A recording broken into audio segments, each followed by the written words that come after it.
kävi äsken Pesonen vähän Lehterää taklaamassa ja vähän maksamassa pottuina ja yritti vähän, oli vielä muistissa tuo edellinen tilanne.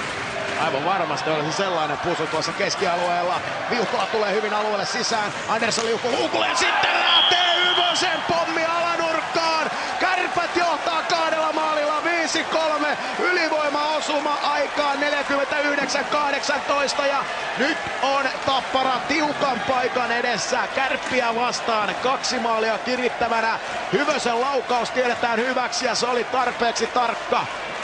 Ylivoimamaali toisen kerran ja tässä on se kulminaatiopiste. Viuhkola harhautti hienosti pelaaja leveltä sisään ja pitkä poikittaisyöttö ja mulla kävi mielessä tuossa kun toi syöttö liuku kohti Hyvöstä, että tästä tulee kyllä maali kun Hyvönen oli mailla pystyssä ja niin siitä tulikin, mutta kyllä se Hyvösen pommi, vaikka mies on tunnettu maalintekijänä, mutta tällä kaudella syöttöjä on tullut hyvään malliin, niin kyllähän se kuti lähtee. Kyllä se Hyvösen pommi on vain sellainen, että kun se paikka tulee, niin tuhoa myöskin tulee.